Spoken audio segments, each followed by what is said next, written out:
కార్తీక పురాణం 7వ అధ్యాయం. స్నాన, పుష్ప, దీప, దాన ఆరాధనలు, వాటి ఫలితాలు. ఓ మిథిలాధిపతి జనక మహారాజా, కార్తీక మాస వైభవాన్ని గురించి ఎంత చెప్పినా తరగదు.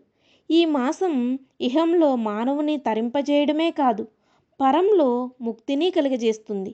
ఈ కార్తీక మాసంలో ఆచరించవలసిన పనులు, చేయవలసిన దాన ధర్మాలు, వ్రతాలు, క్రతువులు ఎన్నో ఉన్నాయి. వాటన్నిటితో కూడిన కార్తీక వ్రతాన్ని పరిపూర్ణంగా వినిపిస్తాను. సావధాన మనస్కుడవై విను. రాజర్షి, కార్తీక మాసం శుద్ధ పాడ్యమితో మొదలవుతుంది. ఆనాటి నుండి 30 రోజులు సూర్యోదయ సమయానికి ముందుగా నక్షత్రములు ఉండగానే నదిలోనో చెరువులోనో తలమీదుగా స్నానం చేయాలి. ఈ మాసమంతా పరమ పావనమైన గంగానది సమస్త నదుల్లోనూ, చెరువుల్లోనూ, బావుల్లోనూ మొదలైన వాటి యందు ద్రవరూపంలో కలిసిపోయి ఉంటుంది. కనుక నీటిలో మునిగి తలస్నానం చేసి దోసిళ్లతో 3 సార్లు నీళ్లు తీసి ఆ నీటిని సూర్యునికి అర్ఘ్యం ఇచ్చి బయటకు రావాలి.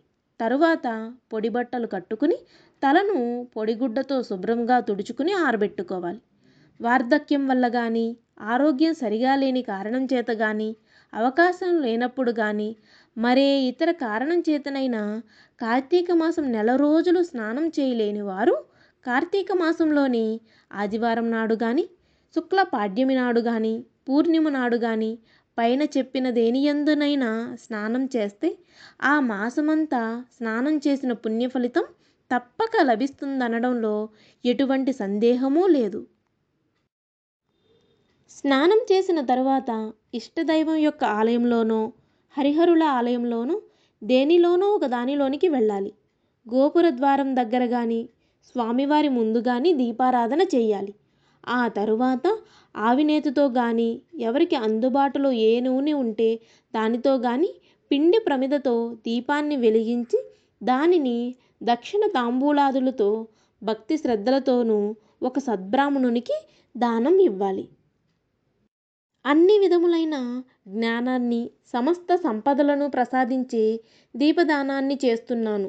దీనివలన నాకు నిరంతరము సుఖము, శాంతి కలుగగాక అని చెప్పుకుంటూ దీపదానం చెయ్యాలి. భగవంతుడిని భక్తి శ్రద్ధలతో ఆరాధించాలి. విష్ణుమూర్తిని కమలాలతో అర్చించిన వారింట్లో కమలాసనుడై శ్రీ మహాలక్ష్మి స్థిర నివాసం ఉంటుంది. తులసి దళాలతోనూ, జాజిపూలతోనూ పూజించేవారు జనన మరణాలతో కూడిన సంసార చక్రం నుండి విముక్తిని పొందుతారు. సదాశివుణ్ణి మారేడు దళాలతో ఆరాధించేవారు ముక్తిని పొంది తరించిపోతారు. పూలు పండ్లను దానం చేసే వారి పాపాలు సూర్యరశ్మికి చీకట్లు పటాపంచలైనట్లుగా పటాపంచలైపోతాయి. కార్తీక మాసంలో జపతపాలు, హోమాలు చేసేవారి పితృదేవతలు తరిస్తారు.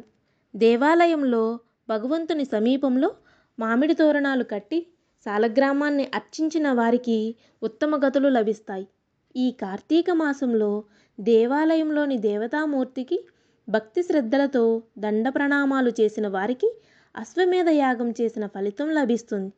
కార్తీకంలో ఉసిరి చెట్టు నీడలో దేవతార్చన చేసే వారి జోలికి రావడానికి, వారిని తెరిపారా చూడ్డానికి కానీ యమధర్మరాజు కూడా సాధ్యం కాదు. కార్తీక మాసంలో సాలగ్రామాల్ని తులసి దళాలతో పూజ చేసిన వారు ధన్యులై తరిస్తారు. ఉసిరి చెట్టుతో కూడిన వనంలో భగవంతుణ్ణి పూజించి వనభోజనం చేసిన వారు శరీరాన్ని వదిలిన తరువాత పుణ్యలోకాలకు చేరుకుని తరిస్తారు. కార్తీక మాసంలో చినిగిన వస్త్రాలతో చలికి వణుకుతూ బాధపడుతున్న వారికి వస్త్రదానం చేస్తే సద్గతులను పొందుతారు. అతని వలన అతని పూర్వీకులందరూ కూడా తరిస్తారు. కార్తీకంలో శ్రీహరిని అవిసెపూలతోనూ, తులసీ దళాలతోనూ ఆరాధించిన వారు ఈ లోకంలో సౌఖ్యాలను అనుభవించి పరలోకంలో ముక్తులై తరిస్తారు. శివుడిని జిల్లేడు పూలతో ఆరాధించిన వారు సంపూర్ణమైన ఆయురార్థమును అనుభవించి మరణించిన తరువాత శివసాయుధ్యాన్ని పొందుతారు. కార్తీకంలో స్నానం, దీపారాధన, దీపదానం, వనభోజనం, దేవతారాధనలు చేయడం వలన కలిగే ఫలితం ఇంత అని చెప్పడానికి వీలు కానిది. ఆ విధంగా చేయని వారు మాత్రం అనేక జన్మ పరంపరల్లో కొట్టుమిట్టుతూ పరితపిస్తూ ఉంటారు. కార్తీక మాసంలో ఇతరులు వెలిగించిన దీపాలను చూసి ఆనందించేవాళ్ళు, పూజా పునస్కారాలలో ఇతరులకు సాయపడేవాళ్ళు, భగవదారాధనకు సమారాధనలకు సహకరించేవాళ్ళు, పురాణ కథా కాలక్షేపాల్లో పాల్గొనేవాళ్ళు, ఆలయాల్లో దేవతాస్తుతులను గానం చేసేవాళ్ళు ఈ లోకంలో సుఖశాంతులను పొంది పరలోకంలో దైవ సాన్నిధ్యంలో ఉండి చివరకు ధ్రువలోకానికి చేరుకుంటారు. ఈ కార్తీక మాసంలో సోమవారాలు, పూర్ణిమలు చాలా ప్రశస్తమైన పర్వదినాలు. ఆ రోజుల్లో ఉపవాసం ఉండి సాయంత్రం పూజలు చేసి ప్రసాదమును స్వీకరించడం వంశ సాంప్రదాయాలను బట్టి జరుపుతుంటారు.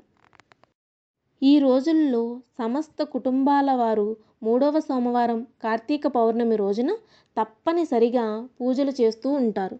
వీటికి కార్తీక నోములు అని పేరు. ఆయా కుటుంబాల వారు వారి వారి సాంప్రదాయాలను అనుసరించి వారి వారి పూర్వీకులు చేసిన విధంగా పూజాధికాలను నిర్వర్తిస్తూ ఉంటారు. ఏ కుటుంబం ఈ విషయంలో మాత్రం భిన్నంగా ప్రవర్తించదు. ఈ నోము నోచిన కారణంగా ఆ కుటుంబంలోని వారికి మేలే జరుగుతుంది. సిరి సంపదలు లభించడం, మోక్షసిద్ధి కలగడం అనేది ఈ కార్తీక మాసంలోని విశేషం.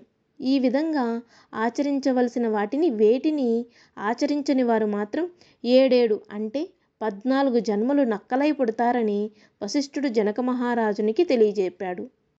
భగవంతుడు జ్యోతి స్వరూపుడని కనుక దీపాన్ని ఆరాధిస్తే అజ్ఞానం తొలగడంతో పాటు జ్ఞానాది సమస్త సంపదలను ఆ భగవంతుడు ప్రసాదిస్తాడని వివరించాడు వశిష్ఠుడు జనక మహారాజుకి.